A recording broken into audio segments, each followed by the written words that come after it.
Olá pessoal, eu sou Gesley Alves, sacerdote de Umbanda aqui no Espírito Santo e vamos para a última parte, se não me engano é a sétima parte também, do React do especial de Umbanda, promovido pelo Inteligência LTDA Limitada, o podcast do Rogério Vilela. E vamos lá, tô gostando, tá bom, o nível tá bom do discurso deles. Mas vamos para a última parte, né? Eu acho que é as perguntas e tal, eles vão fazer as comparações entre Umbanda, Quimbanda, Candomblé, tal, tal. E eu gosto muito dessa parte porque é onde eu gosto de estudar essa... É quando as religiões elas se encontram, formam paralelos ali, eu gosto bastante. Infelizmente, são coisas que é negligenciado por muitos sacerdotes, mas faz total diferença você saber essas divergências. Se você gosta do nosso conteúdo, da minha didática, da forma com que nós vemos a Umbanda e tratamos a Umbanda baseado em fatos e histórias reais do Brasil, baseado na vivência social brasileira, esse estudo antropológico da Umbanda em geral. E também gosta de receber um cursinho de graça, quem não gosta de algo grátis e de boa qualidade, não é porque é grátis que é de péssima qualidade não, ao contrário, de muita qualidade. Aqui, ó, fala com o Alexandre nesse WhatsApp aqui.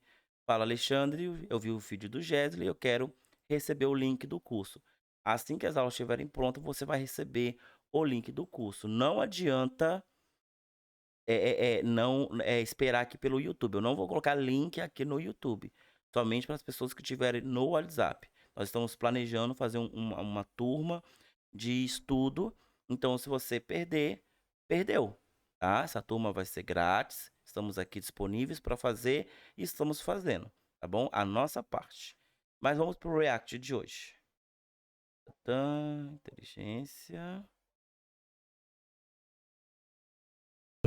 Ó, tem a Luana e a Elis, elas mandaram a Luana tá perguntando sobre a relação da Umbanda com o Candomblé e a Elis da Umbanda com a Quimbanda. Aí eu ia pedir para vocês falarem da Umbanda, da Quimbanda e do Candomblé. Pode falar, pai Adriano. Não, acho que sobre a Umbanda e o Candomblé, nós temos uma autoridade. Né? O Pai Edio tá quieto, né?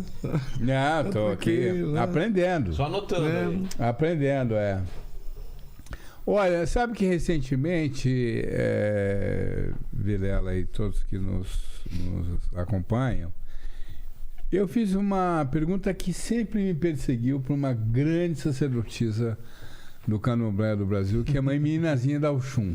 Maravilhosa. No Rio de Janeiro. E, aliás, vou estar no Rio de Janeiro com um evento que ela vai organizar no dia 2 de setembro. Que legal. Que eles recuperaram lá alguns artefatos que ficaram sob guarda da polícia durante muito tempo e agora conseguiram reaver aquilo, que era uma indignidade contra a religião. É incrível o trabalho dele. Depois eu quero que você fale, só para não deixar de falar.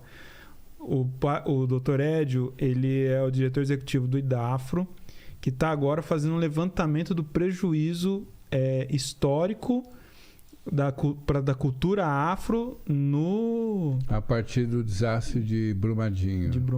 Olha para você ver o tamanho da profundidade das coisas. Né? Obrigado. E aí eu fiz uma pergunta bárbara para ela. Viu, Lênin? Falei, minha mãe, que é certamente uma das maiores sacerdotisas do país. Eu disse, olha, qual que é a diferença básica, né, entre os orixás do Candomblé Queto, Nagô, Jeje, Marri, Angola, Umbanda, não sei o que e tal? A resposta dela foi bárbara. Ela disse, olha, significativamente não há absolutamente nenhuma diferença. Não há absolutamente nenhuma. A energia é rigorosamente a mesma. Agora, como é que a gente pode esperar que uma religião como a nossa, que não é codificada, pudesse ter uma interpretação única de qualquer fenômeno, sendo que, quando você olha para a Organização Mundial de Igrejas, que reúne os protestantes do mundo inteiro, e a Organização Mundial de Igrejas tem 350 diferentes denominações, confissões religiosas. O que isso significa? 350 diferentes interpretações Teológico. de um mesmo código escrito denominado Bíblia Sagrada. Porque você tem cristão que guarda o sábado, tem o que guarda o domingo. Você tem o que ordena mulheres e o que ordena homem. Tem o que batiza criança e o que só batiza adultos. Tem os que fazem uso de bebida alcoólica e os que proíbem a utilização de bebida alcoólica. Então, essa diversidade, ela converge para um tronco que a gente chama religiões afro-brasileiras. Eu te respondo aqui para os nossos ouvintes, digo categoricamente, eu estou com 61 anos, agora eu já sou tecnicamente idoso, até pedi já aquele papelzinho para poder estacionar lá e tal. A cidade que eu tenho um sítio lá, eles até fazem uma política pública para idoso, que é distribuir 4 pílulas de Viagra por ano. Até já me pediram tá brincando, para ingressar com uma ação de inconstitucionalidade contra essa lei. Eu já posso. Porque achar que o velhinho só teria alegria 4 vezes por ano. E tal. Pô, é uma discriminação. É muito pouco. Do meu ponto de vista, inclusive, inaceitável, imoral. O exército está comprando um monte. Censurável. Temos que endurecer essa política. Não, eu vou ingressar no Supremo com uma ação direta de inconstitucionalidade contra essa lei. Porque eu estou me sentindo discriminado. Somos Então. a favor da azulzinha, os avatares, né? O avatar já. Não, à vontade, o Os caras velhinho. são azul por quê? Porque Não, eles usam muito e da azul. sem fila, que é pra não expor o velhinho em uma situação de constrangimento. Né? Exato, Com né? entrega, com entrega na residência. Sério, né? Na residência. Não, olha, é hoje, manda pra mim. Tem o iFood? Esse é o iFoda. Liga lá e tal, o cara liga pra ele e tal. E eu entrei num terreiro de macumba, eu tinha 5 anos, então eu tenho 56. Vocês aqui não têm de idade o que eu tenho de macumba. É verdade. E eu digo, não há diferença significativa entre Umbanda, Candomblé, Quimbanda ou Molocô, não sei o que e tal. Essas diferenças, elas foram criadas pelo racismo para nos fragilizar como religião. Não é à toa que o dia que os adeptos da nossa religião se identificarem para o recenseador do IBGE a sua verdadeira pertença religiosa, Tá aí, hein? Tá aí, vai acontecer o agora. recenseamento vai apontar que nós somos a 2ª ou 3ª maior religião do Brasil. A gente não é estridente como alguns segmentos neopentecostais são. A gente não tem bancada no parlamento. A gente não tem ministro amorosamente umbandista no Supremo, né? Porque trevas lembra muito terrível, né? Terrível. Trevas e terrível, tal. Então, a gente indicaria o ministro amorosamente macumbeiro do Supremo. Mas, significativamente, não há diferença nenhuma, do meu modesto ponto de vista. Concordo também? Para mim é por exclusão. Só para finalizar. Eu sempre faço a pergunta para o sujeito: filho, o senhor dá santo? Dou. Bom, então vamos por exclusão. O senhor é carismático? Não. O senhor é sufi? Não. O senhor é pentecostal? Não. O senhor é neopentecostal? Não. Então o senhor é macumbeiro. O senhor é macumbeiro. E o senhor vem pra cá, o senhor também. Vamos usar aquela máxima da Caixa Econômica. Desse jeito. Vem pra cá você também, que a gente vai tratar você com carinho e no final você vai atingir a apoteose. E você vai ser feliz com a gente aqui. Quer dizer, então, apenas para dizer que, do ponto com meio século de macumba, do ponto de vista da essência, eu não. Mãe meninazinha tem razão. Em termos de essência faz sentido. O que existe é depois um entendimento prático. Só um adendo antes do Rodrigo começar a falar. Concordo também com uma menininha, com o Dr. Hélio. E teologicamente, historicamente, claro que há diferenças sim, né? Mas eu entendo a forma com que ele está falando, que é uma forma de visão de povo. Como povo brasileiro, povo macumbeiro, povo que não é evangélico, não é cristão, todos nós temos que nos ver unidos dessa forma sobre essa bandeira. Independente se você é umbanda, candomblé, quimbanda, tal. como essência de povo, somos todos isso. Só que como essência de liturgia, de culto, de história, cada um tem a sua divergência. Porque eu falo assim, aqui no Brasil, as religiões, as etnias, as culturas, a forma de vivência, elas se divergem e se encontram constantemente. Eu não posso pegar uma pessoa do sul e uma pessoa do nordeste, do norte, e pensar que elas vão pensar da mesma forma, que elas vivem a mesma forma, até mesmo a forma do Estado, do governo chegar até ela é diferente. O Brasil é continental e por isso vamos ter povos completamente diferentes, principalmente o macumbeiro, mesmo sendo a segunda ou terceira, né, maior religião do Brasil, somos poucos. Somos poucos. E cada vez vai diminuindo mais. E essa diminuição não traz qualidade alguma. Principalmente para números. Então, para o Estado, o governo, é bom que ele saiba o nosso tamanho. Uma vez que ele sabe o nosso tamanho, o presidente não sobe no palanque e fala contra nós. Porque ele também precisa dos nossos votos. Nós não somos minoria. Preto não é minoria, macumbeiro não é minoria. Nós somos 58% da população. É mais do que a metade. Então, não somos. Dessa forma, eu concordo com eles, sim. A forma litúrgica, não. Porque diferente do cristão, que tem a sua base judaico, depois cristã, que vem do grego, vem do romano, e vem dos ensinamentos de Jesus Cristo, do Novo Testamento, a base é a única.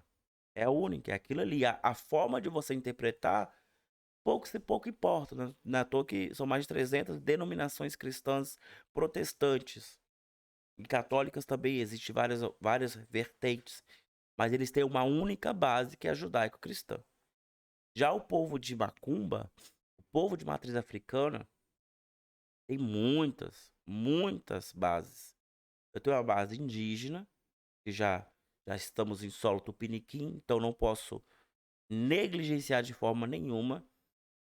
Basta assistir Jardim Sagrado, o filme Jardim Sagrado, para entendermos sobre isso.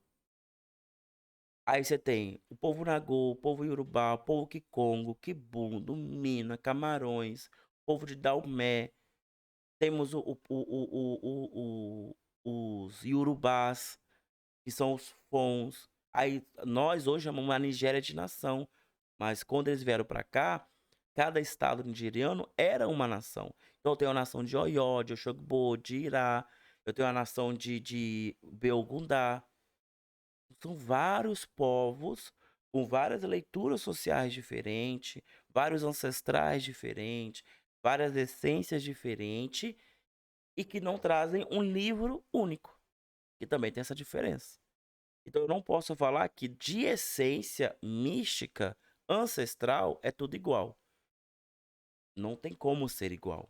Eu não tenho a mesma quantidade de DNA de um africano do que a pessoa que está ao meu lado. Ou de indígena, que a pessoa está ao meu lado. Ou europeia, que a pessoa está do meu lado. São tudo essências diferentes. Tudo.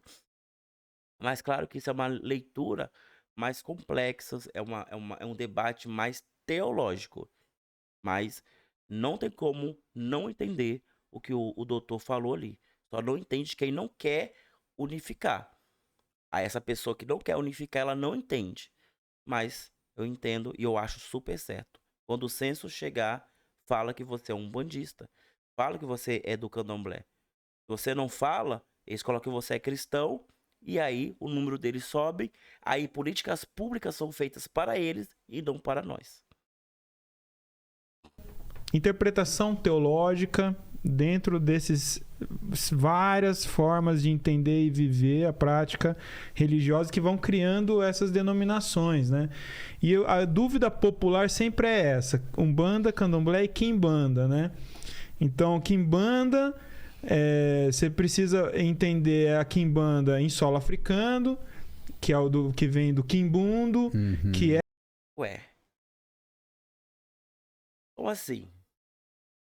Lá no começo, na origem da Umbanda, não citaram isso, né? Por isso que eu falo. Eles sabem, só não falam. Era o sacerdote, o curador, o cara que tinha um conhecimento mágico e medicinal nas tribos ali, no povoado, entende? E que tinha uma prática muito parecida com isso aqui, ó, do benzedor, do curandeiro, do rezador, lá na África. Mas criou-se com o tempo aqui um ritual que lembra Umbanda, mas não é bem a Umbanda, e que cultua um pouco o orixá e que trabalha essencialmente com Exu e Pombagira, e chama-se isso de Quimbanda. Essa Quimbanda é anterior propriamente a Umbanda que a gente conhece. Por isso gera muita confusão técnica, entende? Então, fica basicamente isso. O candomblé tem o culto centrado no orixá e não necessariamente lida com espíritos humanos, incorporando tudo mais, mas não é uma regra absoluta. A Umbanda tem o culto orixá, mas ela se concentra essencialmente nas manifestações das entidades. O core é a mediunidade de fato. E a Quimbanda é assim meio parecida com a Umbanda, mas com mais foco no Exu e na Pombagira. Isso de uma forma muito simplificada, correndo o risco de ser apedrejado pelos pares. Entendi. Porque vai dizer que eu não me aprofundei e Você não se aprofundou o suficiente. vou deixar agora pro meu irmão, pai Adriano, complementar. Não tem como a gente se aprofundar sem dar um baita de um rodízio, explicar a essência da religião. Mas um relato breve. Eu falei aqui que eu, de criança, era uma criança um tanto problemática, que eu abraçava coisas que só eu via, né? Então eu faço essas minhas palavras também. Para mim não há diferença. Para os espíritos não há diferença.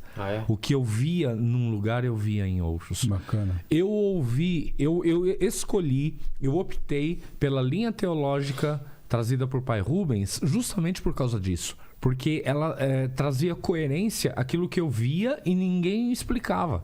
Ninguém explicava por que uma manifestação de Mãe Iansã eu via tantas luzes e cores, e porque uma fazia um movimento com a mão ali em leque e a outra fazia um movimento assim.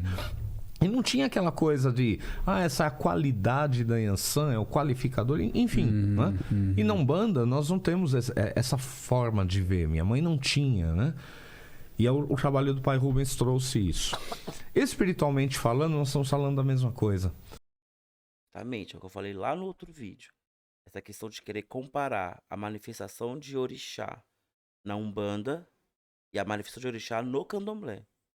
Completamente distinta, diferente, longe uma da outra. Não queiram comparar. Você pode até achar que você está incorporado com o Iansã. Existe uma energia ali manifesta em você, num transe, como dito. Mas não queira comparar com a Iansã do Candomblé, com a Oiá do Candomblé. Lá é uma outra parada, é uma outra viagem. Para você poder comparar, no mínimo, você tem que ter sido iniciado. Olha, sou iniciado em Iansã lá no Queto, sou iniciado em Matamba, lá na Angola. Sou iniciado em Iansã lá no Efon e também lá no Jeje. E eu incorporo Iansã na Umbanda. Baseado em tudo isso, eu falo que é a mesma coisa. Só que não.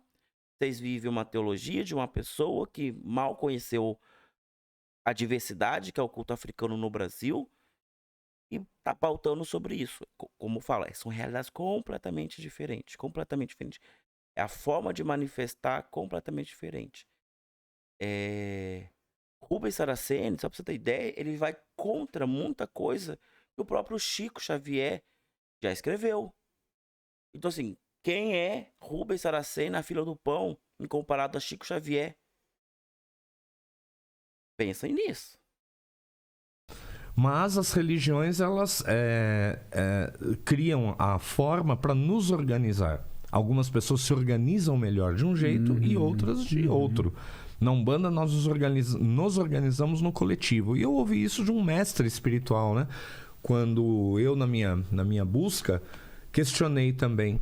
E ele deu o exemplo do altar no Candomblé, que é o Peji, que é o eixo central, né? Lá antigamente era a gameleira branca, em torno do qual se faz o xirê, ou a dança. Tradução literal de xirê é brincadeira, né? É a dança circular.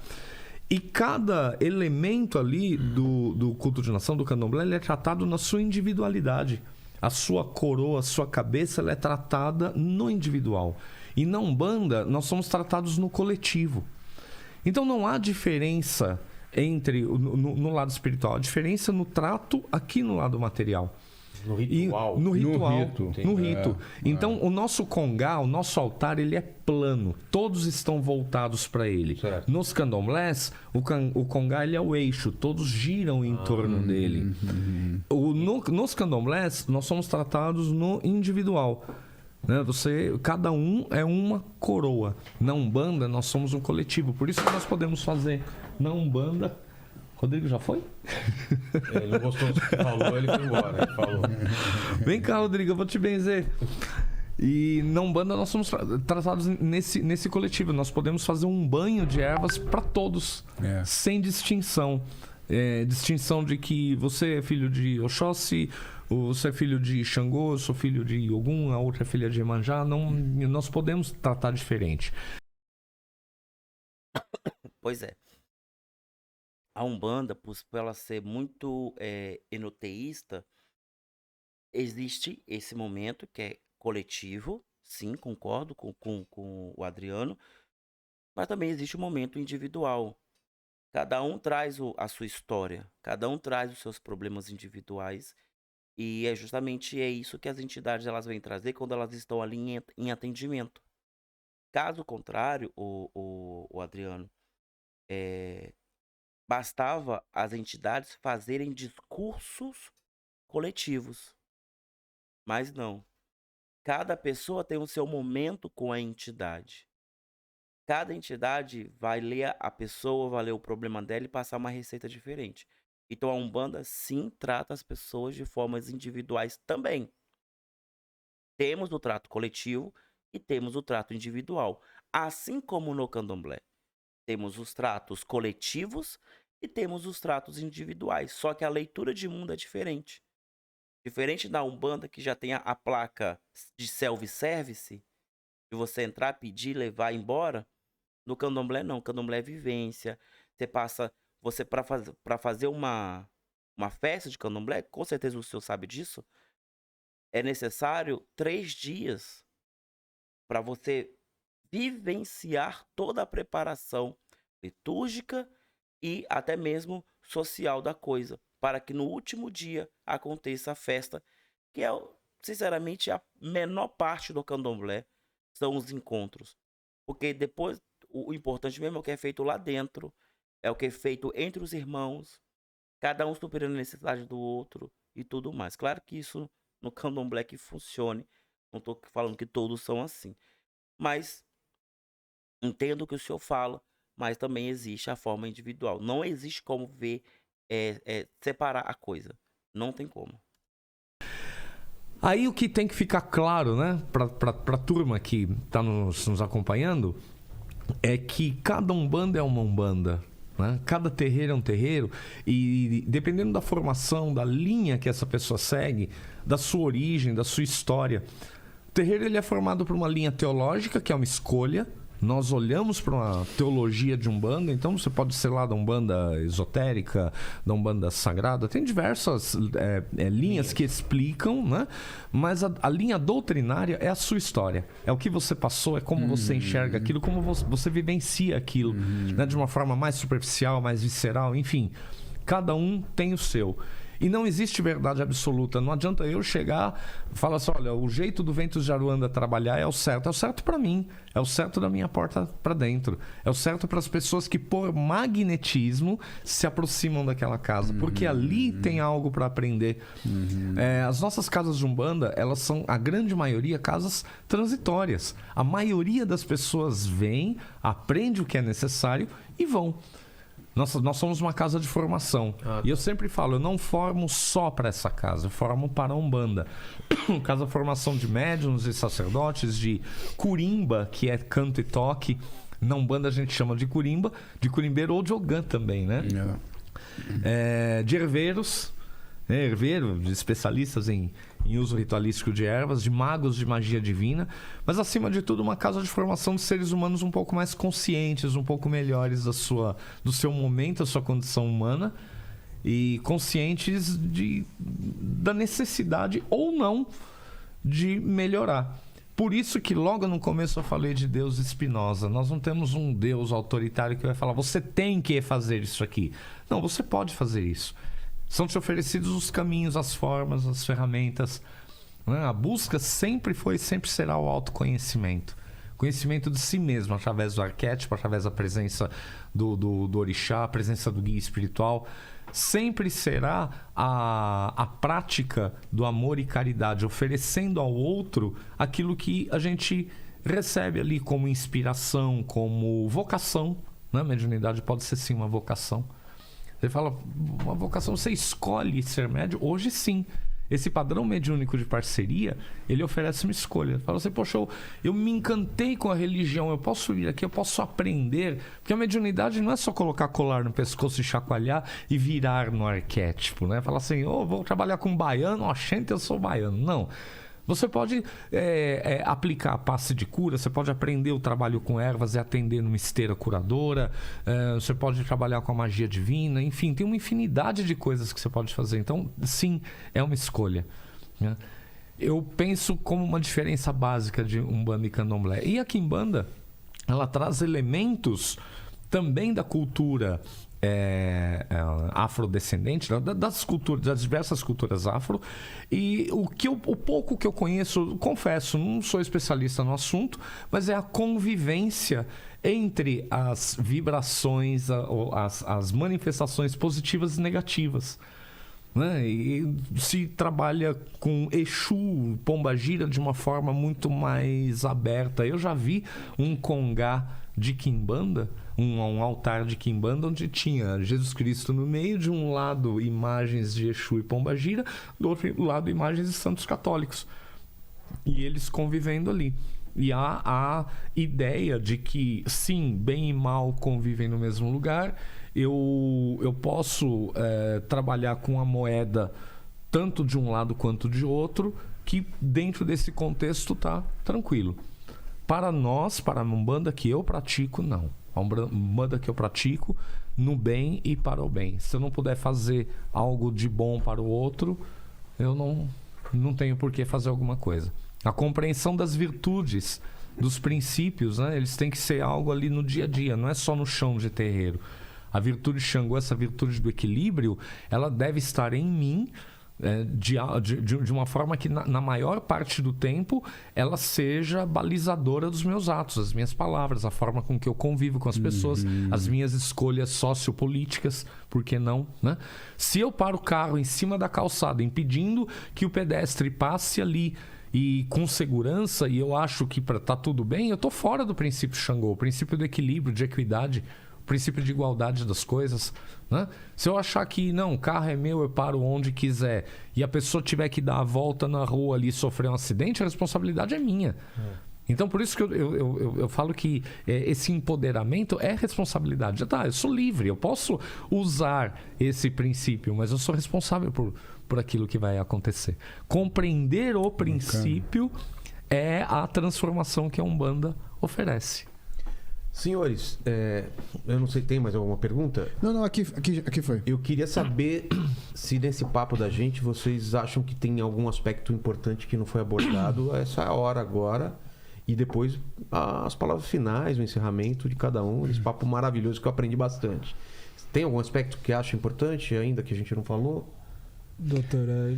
Eu acho que, Vilela, primeiro dizer da importância de...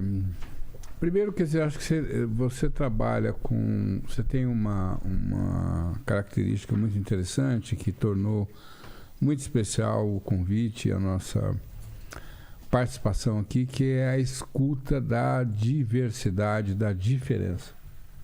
É muito importante. O grande paradoxo do século XXI é que a internet aproximou tanto as pessoas e derrubou fronteiras, diminuiu distâncias.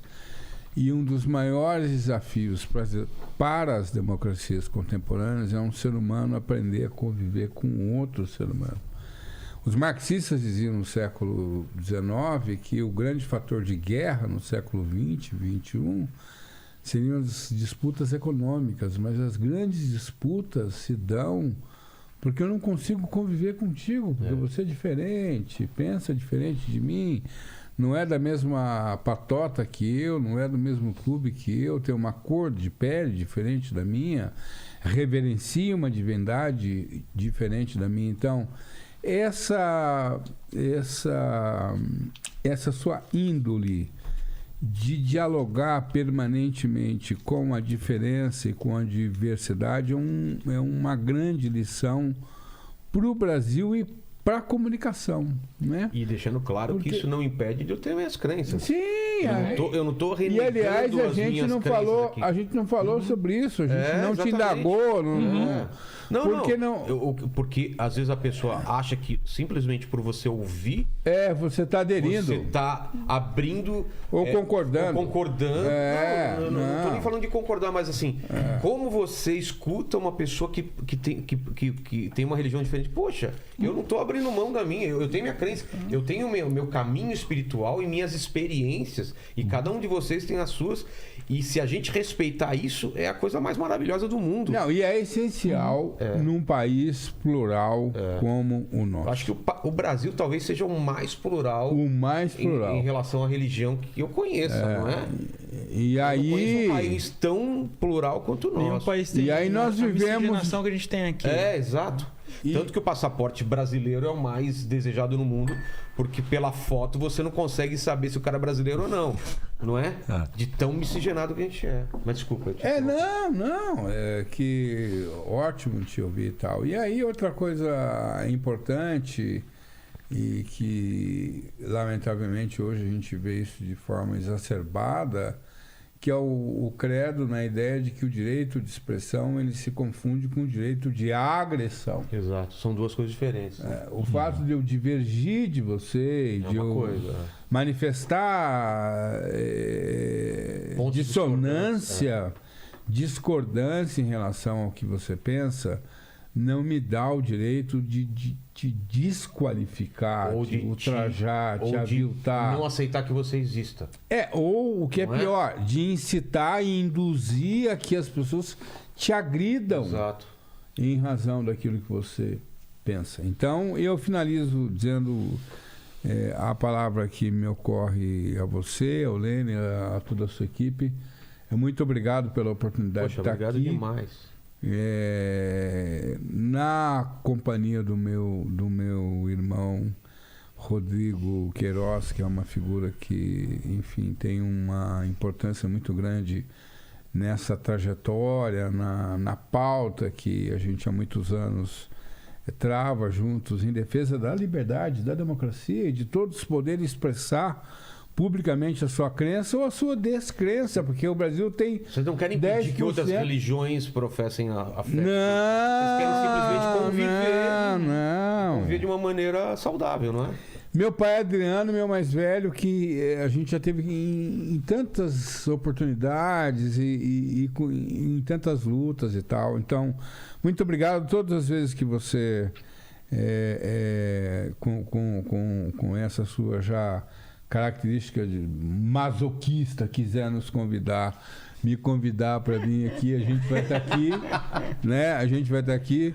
Não posso perder a oportunidade que você é uma celebridade e há milhares de pessoas que estão nos ouvindo, de fazer a propaganda aqui do meu Instagram. Me sigam, Dr. Edio Silva. Aprendi com o Rodrigo. Bonito ver ele fazer. Não, porque ele dizia, você não fala. Agora aprendi. Dr. Edio, e mais Edio não tem como o jeito de esquecer, porque Edio, a etimologia lembra hediondez, que não é tão bom. Eu até parei por aí. Rima com tédio. E alguns amigos dizem que lembra remédio, que eu não sei que é. Remédio, nossa. Que eu não sei, H, tá, gente? Que eu não sei para que enfermidade. Mas é Dr. Edio com H, Dr. Edio Silva, então nos acompanhem. E Tá marcado lá na nossa agenda, então. fortaleçam essa luta e quero voltar aqui mais vezes.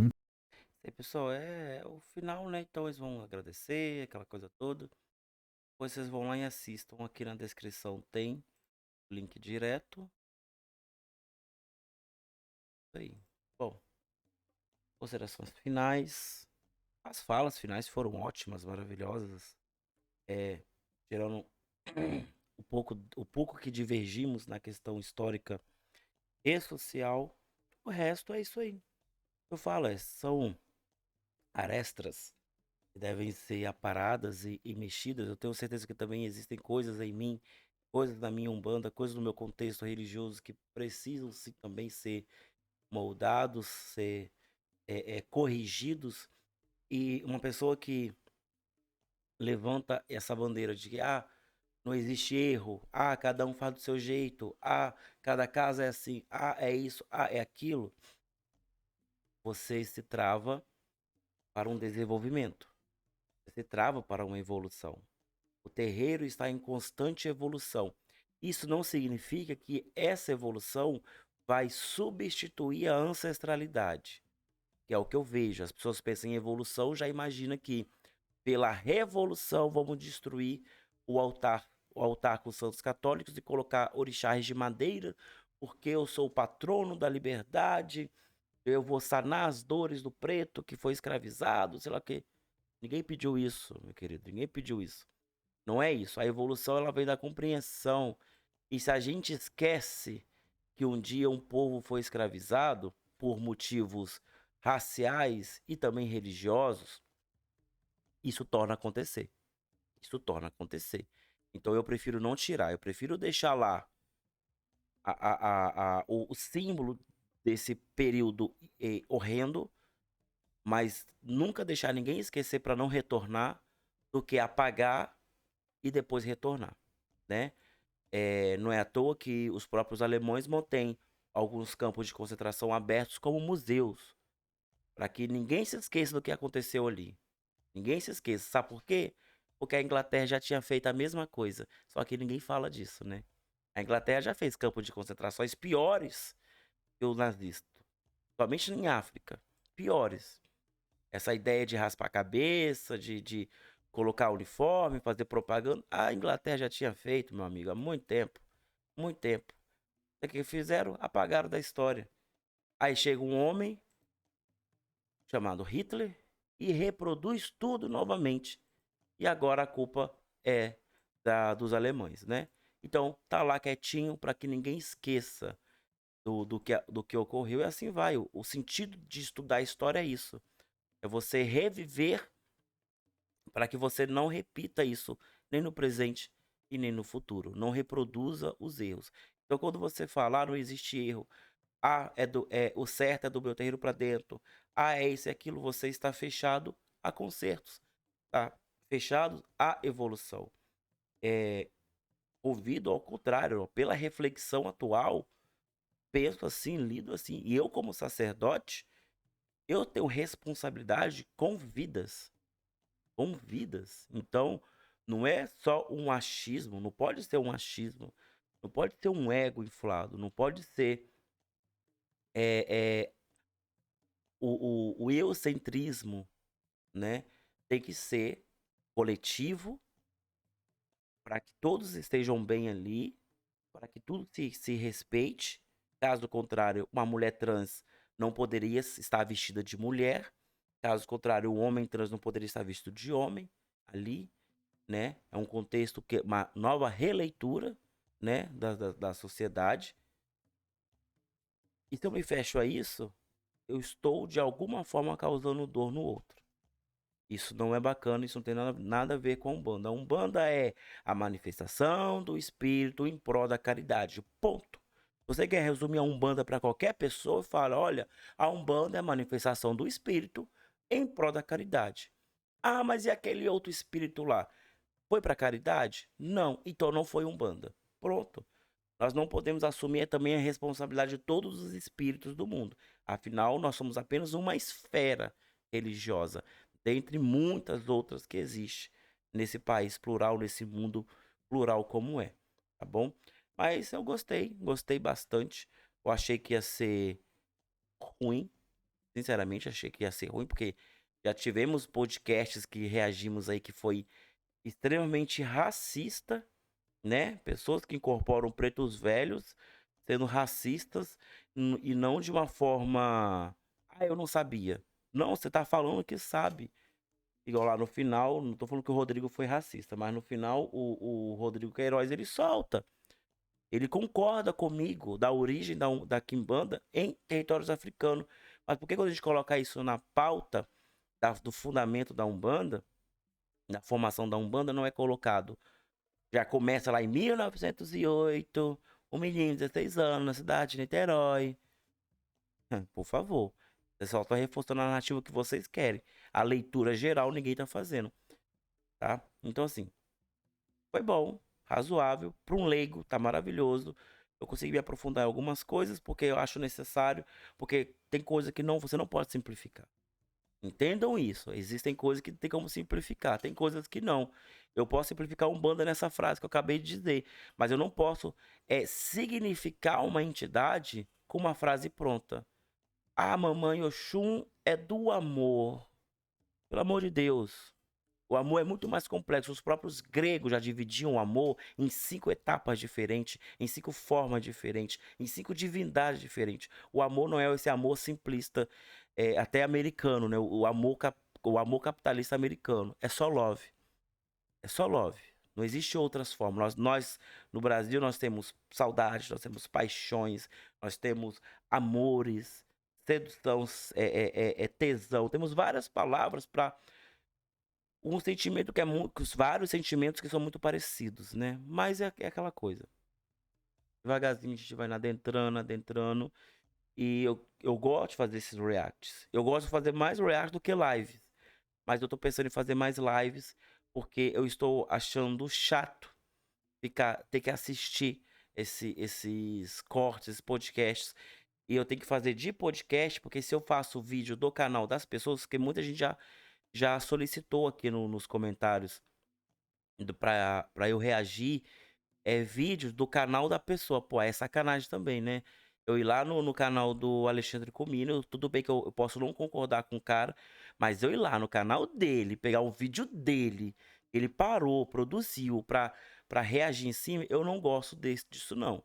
Mas o podcast, ele está aberto ao público. O próprio perfil do podcast permite você fazer isso, entendeu? Então, mas pra mim fica chato, porque o podcast é sempre limitado. Sempre limitado. Eles nunca vão se aprofundar muito. E eu nunca vou. E se eu me aprofundo, a arrogância vem da minha parte. Se eu não aprofundo, eu estou dando corda para eles se enforcarem. Então, não é o sentido. O sentido é construção. Construir algo bacana, maneiro. Tá bom? Espero que vocês tenham gostado. Esse foi o último vídeo desse react. Vai lá assista o original, dá like, comenta lá. Convida alguém que você goste para vir aqui compartilhar também. Vir comentar, comenta para ajudar. Vocês têm que comentar para ajudar. Se o canal não cresce, eu não tenho ânimo de fazer nada aqui. Eu prefiro fazer outras coisas. E olha que tá saindo bastante coisa bacana por aí. Principalmente esse curso aqui. Você vai entrar nesse WhatsApp. Vai falar com o Alexandre, com a Lê. Vai falar, Lê, eu vi esse WhatsApp, o Jéssica falou que tem um curso grátis aí. Como é que vai proceder? Não é para todo mundo. Então, se você não estiver aí em contato com a Lê, você pode perder a data. O curso é 100% gratuito, tá? Você vai pagar nada. Se você acha que coisa de graça é de péssima qualidade, não vale a pena, então paga, tá? Eu te passo o Pix, aí você paga, mas você vai ter o mesmo acesso que a pessoa de graça. E é um curso básico, mas não de limitação, mas um básico da base. É um curso da base do desenvolvimento mediúnico na Umbanda, e vai te dar todo um contexto histórico, social, uma leitura antropológica da coisa, da memória ancestral da Umbanda, não só da história, mas também das entidades, dos rituais, do conteúdo. Também tem conteúdo energético, mecanismo de incorporação, tem muita coisa. E é o mesmo conteúdo que eu dou para os médios da minha casa. Então não pense que vai ser algo é mal feito, ao contrário, é algo muito bem feito, com muito esmero, porque eu ofereço o melhor para os meus médios, porque eles são a minha linha de frente. Se eles caem, eu caio.